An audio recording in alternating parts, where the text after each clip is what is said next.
बोल भक्त वत्सल भगवान की जय। तो इस प्रकार जब भगवान विदुर जी के दिए हुए सुंदर भोग प्रसाद को, छिलकों को खाया, और जब विदुर जी लाए हुए भोग को जब उनकी धर्मपत्नी विदुरानी ने परोसा दिया, खाने को दिया, तो भगवान कहते हैं कि हे विदुर जी, जो आप इस सुंदर पकवान भोग मेरे लिए बाहर से खरीद करके लाए हो, इन भोगों में वो स्वाद, वो आनंद प्राप्त नहीं हो रहा है जो आनंद विदुरानी के द्वारा दिए हुए छिलकों को प्राप्त करते हुए मुझे आनंद मिल रहा है। और इतना कह करके भगवान वहां से चल दिए। कहते हैं एक दिन विदुर जी विचरण करते हुए मैत्रेय विचरण करते हुए विदुर जी का एक दिन संवाद उद्धव जी से हुआ। उद्धव जी ने जब विदुर जी ने जब उद्धव जी को देखा तो उद्धव जी बिल्कुल भगवान द्वारकाधीश जैसे दिखते थे। तो विदुर जी ने जब उद्धव जी को देखा तो उनको लगा कि शायद द्वारकाधीश प्रभु आए हुए। जाकर के उनके चरणों में गिर पड़े, हृदय से आलिंगन करने लगे। उद्धव जी कहते हैं कि आप विदुर जी हैं? बोले हाँ जी। कहा कि आपके बारे में हमें द्वारकाधीश ने बहुत विस्तार पूर्वक आपके विषय में चर्चा करी। विदुर जी ने कहा आप बिल्कुल मुझे द्वारकाधीश जैसे दिखते हैं। विदुर जी कहते हैं, विदुर जी की बात सुनकर उद्धव जी कहते हैं कि हम द्वारकाधीश के परम प्रिय सखा हैं और मुझे आप खूब अत्यधिक उनके साथ प्रेम आपका रहा, पर वह द्वारकाधीश प्रभु अब इस जगत संसार को त्याग करके परम धाम चले गए थे। पर एक बात कहें विदुर जी, जब भगवान अंतिम समय जा रहे थे तो अंतिम समय में जाते हुए वह द्वारकाधीश प्रभु आपकी चर्चा करते हुए जा रहे थे। उन्होंने कहा, एक दिन उद्धव जी को कहते हैं कि हमने भगवान से पूछा कि प्रभु आपने इतने भक्तों के यहाँ भोग प्रसाद ग्रहण किया, आपको सबसे अधिक आनंद किसके यहाँ मिला? तो हे विदुर जी, आखिरी में जाते जाते भगवान भी आपकी चर्चा करते हुए गए। उन्होंने कहा कि जो आनंद इतने भक्तों के मैंने भोजन प्रसाद ग्रहण किया, और जो आनंद विदुर जी के, और वो भी काकी के द्वारा मिले वो केले की छिलकों का जो प्रसाद मुझे मिला था, वैसा प्रसाद आज तक जीवन में कहीं भी मुझको पाने के लिए, खाने के लिए नहीं मिला। सुनते ही विदुर जी रोने लगे कि क्या द्वारकाधीश जाते समय मुझको याद करके गए? इस प्रकार वर्णन करते हुए विदुर जी, उद्धव जी ने कहा कि सुनो विदुर जी, आप हरिद्वार जाइए, जहां पर मैत्री ऋषि आपकी प्रतीक्षा कर रहे हैं, वहीं जाकर के आपके सारे प्रश्नों का समाधान आपको प्राप्त होगा। और इस प्रकार कहते हैं विदुर जी हरिद्वार गए और वहां पर विदुर मैत्री जी का संवाद प्रारंभ हुआ, जहां पर उन्होंने ब्रह्मा जी की सृष्टि के बारे में पूछा, किस प्रकार ब्रह्मा जी सृष्टि बनाते हैं, किस प्रकार ब्रह्मा सृष्टि करते हैं। तो कहते सर्वप्रथम ब्रह्मा जी ने अपनी मानस सृष्टि करी और मन से 4 पुत्रों को प्रकट किया, सनक, सनंदन, सनातन, सनत कुमार। जब 4 भाई प्रकट हुए, चारों को पैदा होते ही ब्रह्मा जी ने कहा कि बेटा तुम्हारे पिता की आज्ञा है, अब तुम जगत को विस्तार करो, विवाह करो, गृहस्थी में जाओ। चारों भैया ने हाथ जोड़ा और कहा कि पिताजी, हम इस गृहस्थी के जंजाल में नहीं फंसना चाहते, हम तो सिर्फ भगवान का भजन करेंगे। इतना सुनते ही कहते पिता को क्रोध आया कि मेरी आज्ञा का पालन नहीं करते, श्राप दे दिया कि आज के बाद तुम इतने के इतने ही रहो।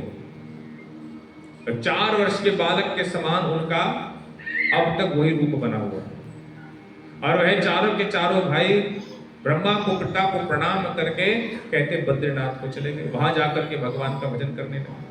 जब क्रोध आया ब्रह्मा जी को तो उनके भौरों के मध्य से कहते रुद्र भगवान का प्रादुर्भाव हुआ। बोलो रुद्र भगवान की जय। कहते रुद्र भगवान जब प्रकट हुए तो ब्रह्मा जी ने कहा कि हे रुद्र भगवान, अब आप सृष्टि की वृद्धि करो। तो भगवान महादेव ने 11 रुद्र प्रकट कर दिए। जब 11 रुद्र प्रकट किए तो ब्रह्मा जी ने कहा प्रभु हाथ जोड़े विनती है, अब आप सृष्टि ना करो, हमें पता लग गया है कि आपके बस का सृष्टि करना नहीं है, आप तो जाओ कैलाश में पर्वतों में जाकर समाधिस्थ हो जाओ। तो ब्रह्मा जी ने सोचा कि अब क्या करूं, सृष्टि रचने के मन में भाव हुआ तो ब्रह्मा जी ने अपने अंगों से, शरीर से कहते 10 ऋषियों को प्रकट किया, जिसमें मरीचि, अंगिरह, पुलत्सह, पुलहत, क्रतु, भृगु, वशिष्ठ, दक्षश्च और दशमस्तक नारद, 10 ऋषि प्रकट हुए। और ऋषि होने के बावजूद भी सृष्टि वृद्धि नहीं हुई। छाया से गर्दम ऋषि प्रकट हुए, वाणी से सरस्वती प्रकट हो गई, फिर भी सृष्टि नहीं बढ़ी। तो क्या करें? बोले फिर अपने शरीर के अंगों में से स्त्री और पुरुष प्रकट किए, जो मनु और शत्रुरूपा के नाम से जाने गए, जिनसे मैथिली सृष्टि प्रारंभ हुई। इनसे कहा तो सृष्टि करो, तो मनु जी महाराज ने कहा प्रभु सृष्टि करें, उसके लिए पृथ्वी भी तो चाहिए। और इस समय पृथ्वी जो है, हिरण्याक्ष ने पृथ्वी को जो है अपने साथ रसातल में अर्थात जल में जाकर के बैठ गया। पृथ्वी लाओगे तो ही तुम सृष्टि करेंगे। यही सोच रहे थे गंभीर अवस्था में, तभी उनकी नासिका से कहते हैं भगवान का वराह अवतार हो गया। बोलो वराह भगवान की। कहते हैं वराह अवतार धारण कर भगवान ने हिरण्याक्ष नाम के दैत्य का वध कर डाला और पृथ्वी को अपनी नासिका में धारण करते ही कहते पृथ्वी को स्थापित किया। और तब जाकर के मनु जी महाराज ने सृष्टि की वृद्धि करी। कहते हैं जो हिरण्याक्ष हिरण्यकश्यपु थे, ये वास्तव रूप में भगवान के पार्षद जय और विजय थे। कहते एक बार सनातन सनत कुमार चारों भाई भगवान हिरण्य के दर्शन करने जा रहे थे, तभी द्वार पर ये जय विजय दोनों ने इनको रोक दिया कि आप जो है अंदर नहीं जा सकते। जब ऐसा कहा तो यह सुनकर के उनको ऋषियों को क्रोध आया। उन्होंने उनको 3 वर्षों का, 3 जन्मों का राक्षस योनि में जन्म का श्राप दे दिया। और वही कहते हैं 3 जन्म उन्होंने लिए। एक जन्म में कहते हैं हिरण्याक्ष हिरण्यकश्यपु बने सतयुग में, त्रेता में कहते हैं रावण और कुंभकर्ण बने, और द्वापर में कहते हैं शिशुपाल और दंतवक्त्र बन करके उन्होंने जन्म लिया। और तीनों अवतारों में, सतयुग, त्रेता, द्वापर युग, तीनों युगों में कहते भगवान नारायण ने ही उन तीनों का उद्धार किया, पृथ्वी की स्थापना की। और कहते हैं मनु शत्रुरूपा की कहते 3 कन्या और 2 बालक, 2 बेटे हुए। पुत्रियों का नाम आपूति, देवहूति और प्रसूति, और बेटों का नाम प्रियव्रत और उत्तानपाद। सर्वप्रथम कहते हैं इनकी